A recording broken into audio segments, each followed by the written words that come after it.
Thank you for that great introduction, and bringing a bear to the graduation means a lot to me. Welcome all of you to St. Louis. I think you can see that we ordered this Chamber of Commerce weather just for WGU.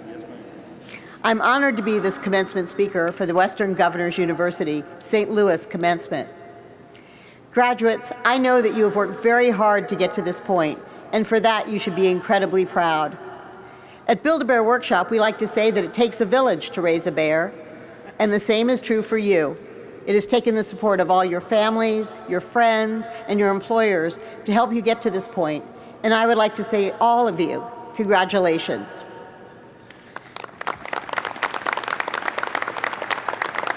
There's a lot to be said for getting a degree after you've been out in the working world and know better what it is you want to be when you grow up.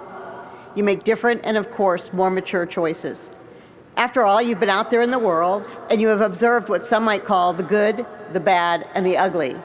You've had the opportunity to see what you liked and what you didn't like, to observe managers that you thought did it right and those that you thought didn't. But more importantly, to evaluate your own performance and see opportunities for improvement. Many of you decided you could be even better leaders. You've had the chance to use your education to learn the ropes needed to do it better, and more important, make a difference for your companies, your fellow associates, your families, and your communities. It's not uncommon to be observers and see how things could be different. Many a proverbial water cooler conversation is held with just that in mind, but that's all it is, just conversation. It takes it's a very small group that takes it upon themselves to do something about it. And you are part of that small group.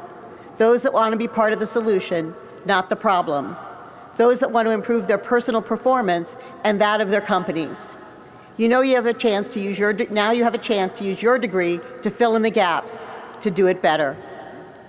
One of the many skills that you've acquired while studying at Western Governors University is the ability to balance many things at once. School, work, family, and community, and this may be the most important degree of all, Master of Multitasking. I have yet to meet a successful person who could not manage many things at once, and this is the one skill that will for sure serve you well throughout your career. Like you, I have also been on a similar road to self-discovery and fulfillment, getting an advanced degree of sorts. I'm one of the fortunate few who knew exactly what they wanted to do since I was 11 or 12.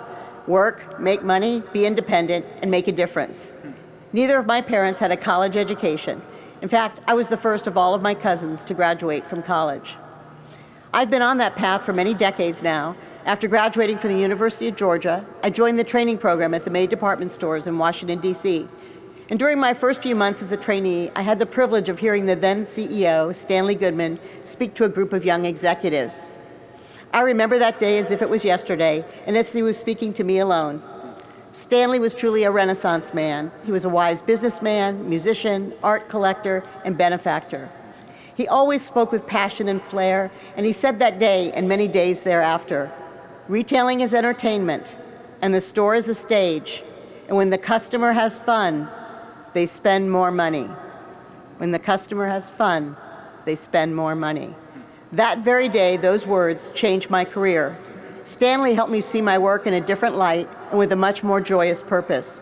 I was no longer a sportswear buyer. My job was to create fun. What I was selling was not the latest fashion, but a soup that would help that person get a job. And that day I began to put my heart as well as my brain into every decision I made. Throughout my career, I can say I was most successful when I was having fun and creating fun for others. In essence, connecting with my customers. I moved up the ranks at May, moving from Washington, D.C. to St. Louis, and eventually to Topeka, Kansas, to head May's then largest division, Payless Shoe Source. This was the job I had dreamed of and worked of, or so I thought.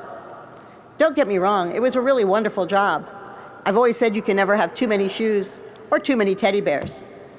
My bank account was filling up rapidly. I was a woman in my early 40s holding one of the top positions in retailing. But trouble was, my psychic income bank account was near empty. My job and being in retail industry no longer seemed fun. And the higher up the ladder of success I went, the further from the customer I got. The customer had all the answers I needed for the next big item and how we could grow our revenues, but they were not on my schedule. My day was spent in meeting after meeting, often studying the competition rather than what the customer wanted and needed. And rather than sit at the water cooler and gripe about it, I decided it was time for a change, to put my money where my mouth was and give back to the retail industry that had been so good to me. At 47 years old, I knew that what was in order to do this, I needed to know more, to get more education, if you will. One thing I've learned for certain, unless you walk out into the unknown, the chance of making a profound difference in your life is pretty low. Part of every change process requires us to take stock of ourselves and to understand where we've come from so we can know where we are going. Yes, even at 47 years old. Today, some 25 years later, I can say that this is still true. Many of you took that same step into the unknown when you decided to pursue your degree. Up until this point in my work, I thought the real work was doing my job and all that it entailed to get ahead. But what I found out is that the real work is in finding out what you're supposed to do with your life. One of my strengths is I have always known what I didn't know, and I've never been afraid to admit that and find the answers to those many unknowns. In this case, I knew I was a creative person and that I'd always been successful when I could use my creative talents properly. I loved the retail business. It was my passion, but I felt that the fun had gone out of it, and I could put it back. I could make a difference. And the day I walked away from my job as president of the then $2.3 billion Payless Shoe Source, I had no idea what business I would buy and recreate or what type of business I would start from scratch, but I knew it would involve kids and the child that was begging to come out of me again. So I went to the best source, kids. Who better to tell me what was missing than the audience I wanted to attract? I spent several months immersed in getting my kid PhD. I spent time with my friends' kids at their schools, baseball games, and around the neighborhood, most of the time just listening and observing, because being 4'10", I was accepted pretty easily. On a simple shopping trip in 1996 for the newest Beanie Babies, my friend Katie, who was 10 years old at the time, suggested that Beanie Babies were so simple, maybe we could make them. She meant go home to my basement craft room and we could make them from scratch, make a pattern, cut it out, sew it together, but I heard something different, and I saw a totally different possibility. And that day, the idea for Build-A-Bear Workshop was born. Less than 12 months later, in October of 1997, at the St. Louis Galleria, we opened our first store. And now, 25 years later, we have over 400 stores around the world. Who would have thought that possible from a Beanie Baby shopping trip? I might add that it's nice to be sharing our 25th anniversary here with you at WGU. If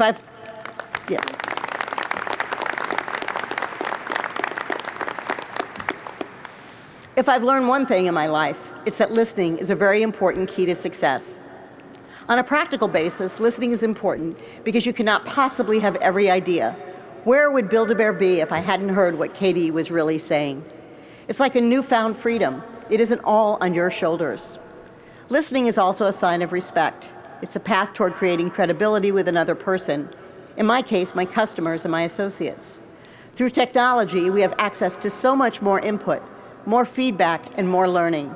And it also allows us to connect with the people we can learn from the most, our customers and our associates. The ability to acknowledge what we heard is just as simple. Listening allowed us to develop one of the most important features of Build-A-Bear Workshop, the ceremony of putting a heart in your furry friend. This was the idea of a friend of mine, Sarah Russell, who inspired me to add this special aspect. I had met with her just before we opened, and I explained each and every stuffable animal to her. She said, "Maxine, these are such a part of you or someone you hold dear. They must have hearts." And today, over 200 million stuffed animals around the world have hearts and the wishes that you've put in that go with them. Putting hearts in bears and our hearts in our work has made us unique and successful. Our first board of directors were kids, who today are grown-ups with their own children. They informed us of what we should and shouldn't carry. Listening to them kept us on our toes and in the know.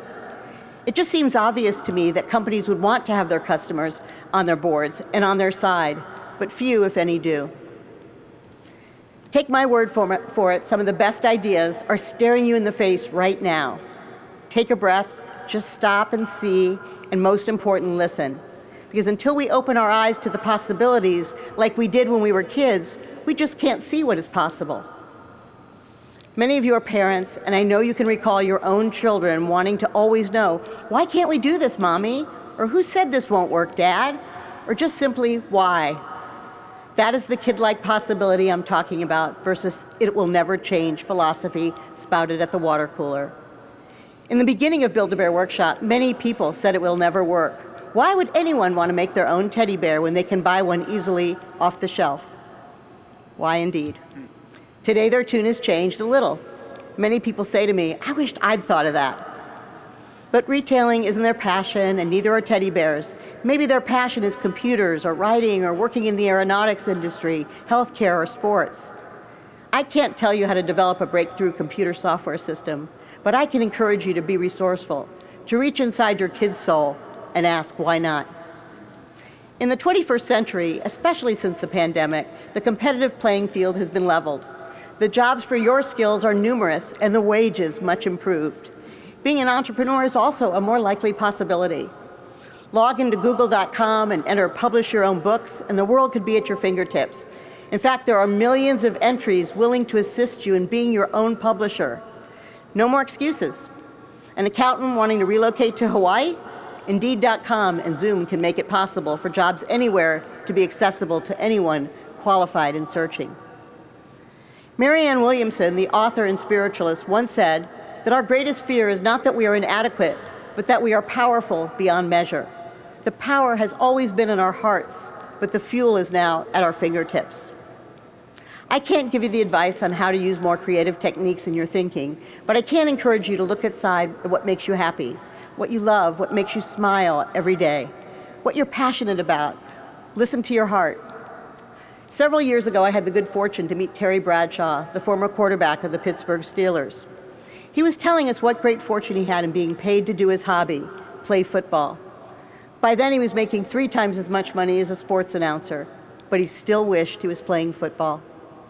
In today's world, getting to do what you love is easier, and if you love what you do, you will always do what you love. Like Terry Bradshaw, being paid every day to do your hobby.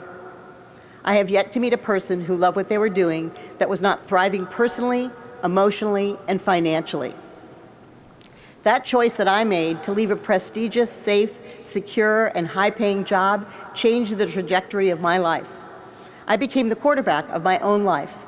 It opened the door to all that astounding possibilities that have since unfolded and that continue to move me forward every day. I live in a state of happiness, fueled by a passion for everything I'm committed to. The company I created, the people I work with, my husband and friends, St. Louis, my gratitude for my good health, and my personal freedom. I know that I created this happiness by choice. I do know it's not just one choice that makes the difference. It's all the many choices that lead you to the ultimate moment when you make the strongest stand in commitment to yourself and the life that's calling your name. And that is when you know you are being paid to do your hobby too. You made a powerful choice when you decided to get a WGU degree. Now you have the added education, incredible contacts, and the mental ammunition you need to be successful. But that's just half the recipe. The way to have happiness and be successful is to follow your heart to what's right for you. You can never be happy living someone else's dream. Live your own, and for sure you will make a difference for those who work with and for you, and you will know the true meaning of success. I have a quote on my dresser at home that I hope you will take to heart. If you can live your imagination, your life will be a dream come true. Congratulations to all of you, and I hope your WGU degree makes your imaginations explode and all of your dreams come true. Thank you.